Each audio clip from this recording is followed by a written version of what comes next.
Olá, mulheres abençoadas, Evelyn Maciel aqui. Vamos dar continuidade à leitura do livro Campo de Batalha da Mente, da autora Joyce Meyer, e nós estamos no capítulo 11, Uma Mente Duvidosa e Descrente. Homem de pequena fé, por que duvidaste? Mateus 14, verso 31. Admirou-se da incredulidade deles. Marcos 6, 6. Geralmente, falamos sobre dúvida e descrença juntas, como se elas fossem a mesma coisa. Na verdade, embora elas possam estar ligadas, as duas são coisas muito diferentes. O dicionário expositivo das palavras do Novo Testamento define duvidar, na forma de verbo, como estar em dois caminhos, implicando incerteza em qual deles seguir. Dito de crentes cuja fé é pequena. Estar ansioso por causa de um estado distraído da mente, oscilando entre esperança e medo.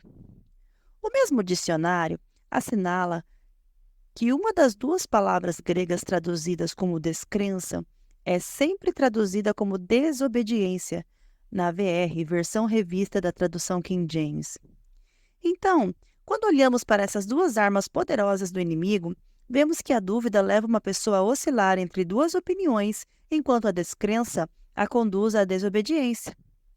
Penso que será útil reconhecer exatamente com o que o diabo está tentando nos atacar. Estamos lidando com a dúvida ou com a descrença? Dúvida. Até quando cocheareis entre dois pensamentos? 1 Reis 18, verso 21. Ouvi uma história que lançará luz sobre a dúvida.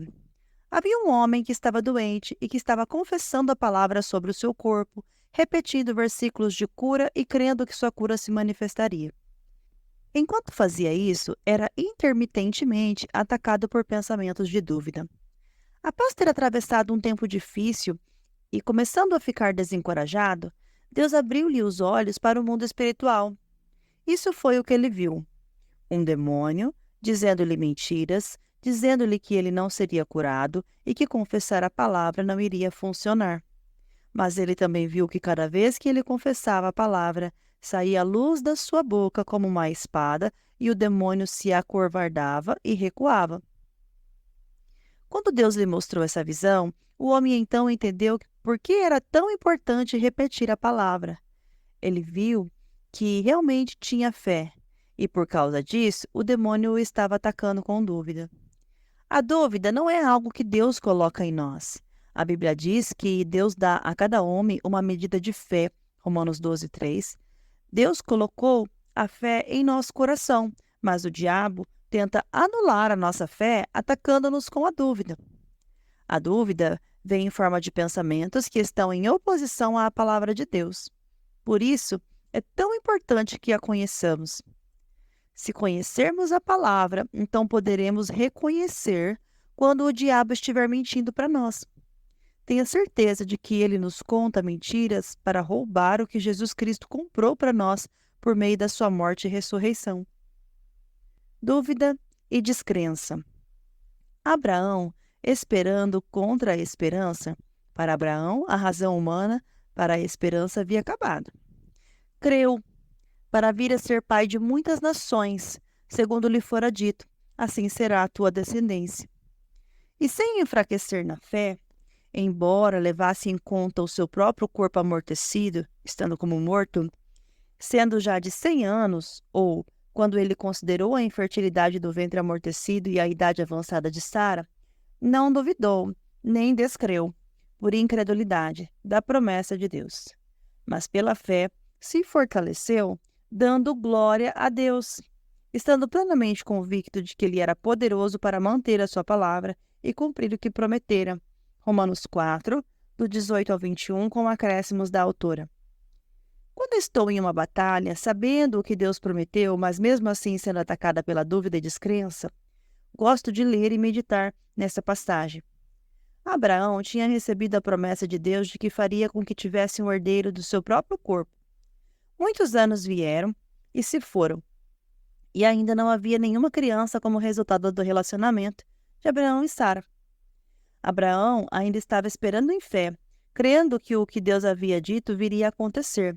Enquanto ele se mantinha firme, era atacado por pensamentos de dúvidas e o espírito da descrença o estava pressionando para desobedecer a Deus.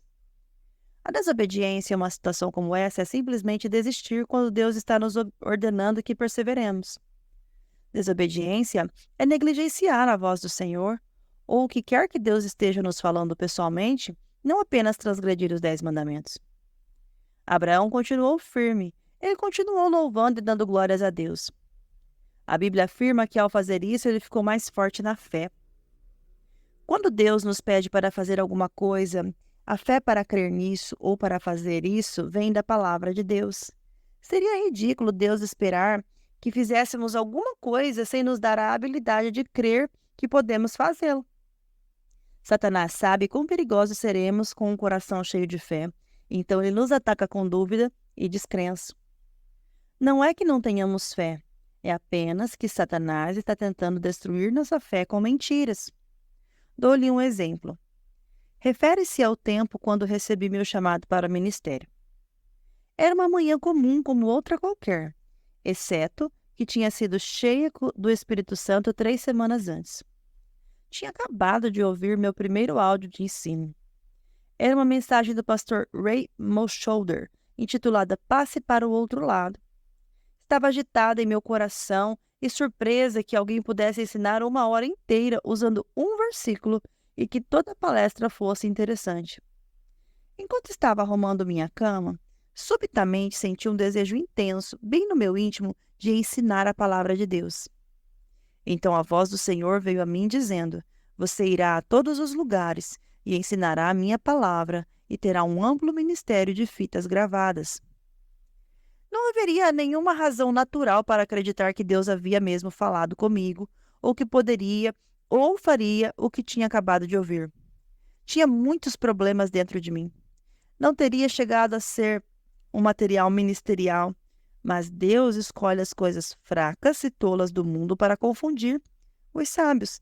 1 Coríntios 1, 27. Ele olha para o coração do homem, não para a sua carne. 1 Samuel 16, 7. Se o coração está correto, Deus pode mudar a carne. Embora não houvesse nada na área natural que indicasse que deveria acreditar, quando o desejo veio sobre mim, senti-me tão cheia de fé que poderia fazer o que o Senhor queria que fizesse.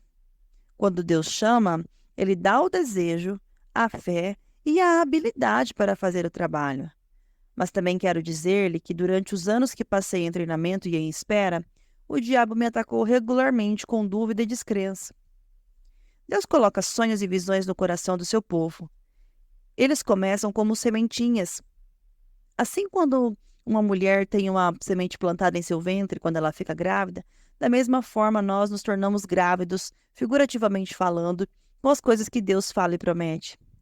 Durante a gravidez, Satanás trabalha arduamente para tentar fazer com que abortemos nossos sonhos. Uma das armas que ele usa é a dúvida. A outra é a descrença. Ambas trabalham contra a mente. A fé é um produto do Espírito. É uma força espiritual. O inimigo não quer que mantenhamos nossa mente em concordância com o nosso espírito. Ele sabe que se Deus colocar fé em nós para fazermos alguma coisa, e se formos positivos e começarmos a crer consistentemente que realmente podemos fazê-la, então faremos um estrago considerável ao reino do mal. Continue andando sobre as águas. Entretanto, o barco já estava longe, em mar alto, a muitos estádios. Um estádio corresponde a aproximadamente 200 metros da terra, batido e açoitado pelas ondas, porque o vento era contrário. Na quarta vigília, entre as 3 e 6 da manhã da noite, Jesus foi ter com eles, andando sobre o mar. E os discípulos, ao verem-no andando sobre as águas, ficaram aterrados e exclamaram: É um fantasma! E, tomados de medo, gritaram. Mas Jesus imediatamente lhes disse: Tende bom ânimo, sou eu, não temais. Respondendo-lhe Pedro, disse: Se és tu, Senhor, manda-me ir ter contigo por sobre as águas. E ele disse: Vem. E Pedro, descendo do barco, andou por sobre as águas e foi ter com Jesus. Reparando, porém, na força do vento, teve medo e, começando a submergir, gritou: Salva-me da morte, Senhor! E prontamente, Jesus, estendendo a mão, tomou e lhe disse: Homem de pequena fé, por que duvidaste? Subindo ambos para o barco, cessou o vento. Mateus 14, do 24 ao 32, com acréscimos da altura. Enfatizei o último verso porque eu quero chamar sua atenção para o programa que o inimigo esboçou nessa passagem. Pedro, ao comando de Jesus, apressou-se a fazer algo que não havia feito antes. Para falar a verdade, ninguém, exceto Jesus, jamais havia feito isso. Isso demandava fé. Pedro comete um erro. Gastou muito tempo olhando a tempestade. Ele ficou amedrontado.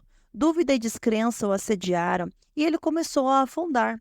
Ele gritou para que Jesus o salvasse, Jesus o salvou. Mas observe que a tempestade cessou assim que Pedro voltou para o barco. Lembra-se de Romanos 4, 18 e 21, quando Abraão não vacilou ao considerar sua situação impossível? Abraão conhecia as condições, mas, diferentemente de Pedro, não creio que ele pensava ou falava nisso o tempo todo. Podemos estar conscientes das nossas circunstâncias e, ainda assim, propositadamente, manter nossa mente em alguma coisa que aumentará e edificará nossa fé. É por isso que Abraão se manteve ocupado, louvando e glorificando a Deus.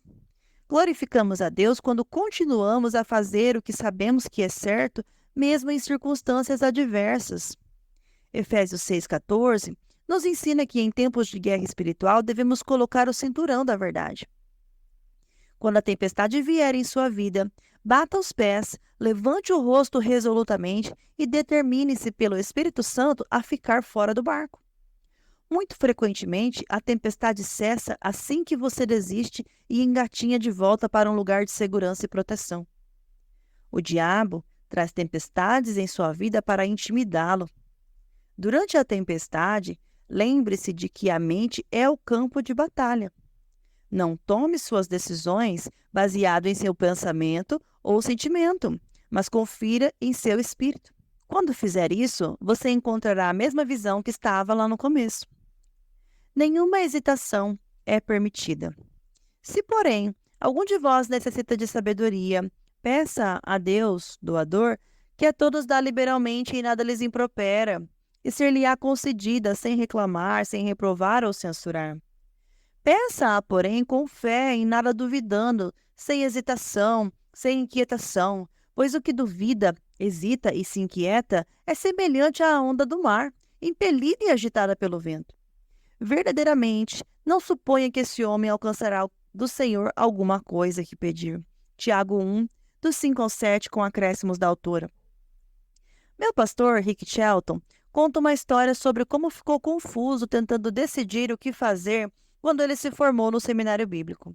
Deus havia colocado firmemente em seu coração o desejo de voltar a St. Louis, no Missouri, e começar uma igreja local depois de sua formatura, o que ele pretendia fazer. Entretanto, quando chegou a hora de ir, ele tinha aproximadamente $50 no bolso, uma esposa, uma criança e outro a caminho. Obviamente, suas circunstâncias não eram muito boas. Em meio ao processo de tomar uma decisão, ele recebeu 2 ótimas ofertas para trabalhar com o grupo de outros ministérios grandes e bem estabelecidos. Seu salário teria sido bom. As oportunidades ministeriais eram atrativas e, se nada mais houvesse, apenas a honra de trabalhar para qualquer desses ministérios teria animado seu ego. Quanto mais ele pensava, mais confuso ele ficava. Parece que o Senhor Dúvida o estava visitando, não? No momento, ele sabia o que queria fazer e agora ele estava hesitando entre as opções.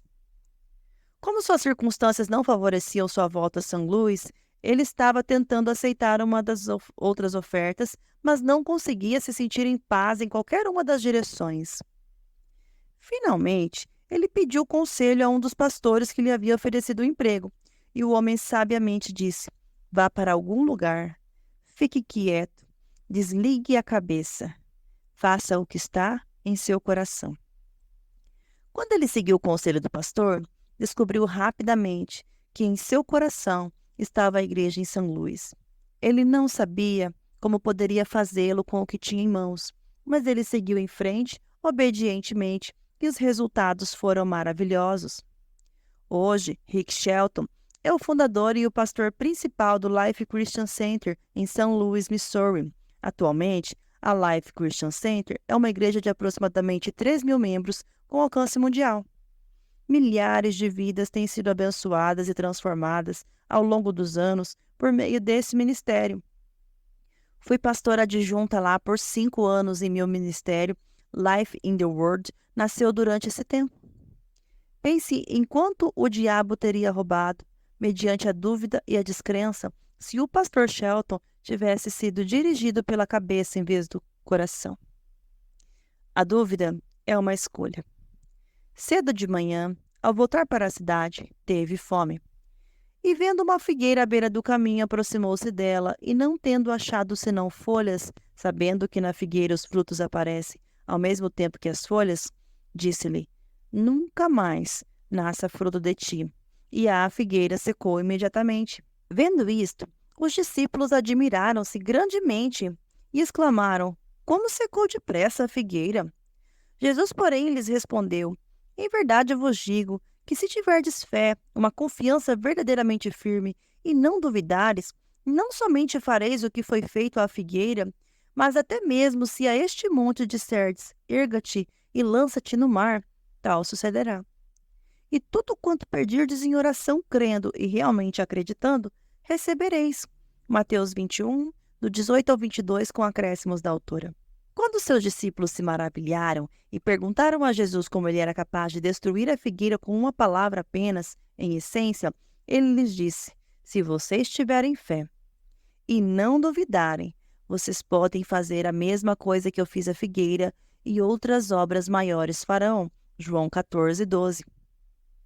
Nós já estabelecemos que a fé é o dom de Deus, então sabemos que temos fé. Romanos 12, 3. Mas a dúvida é uma escolha e a tática de guerra do diabo contra nossa mente. Como você pode escolher seus próprios pensamentos, quando a dúvida vier, você deverá aprender a reconhecê-la pelo que ela é e dizer não, obrigado, e continuar crendo. A escolha é sua.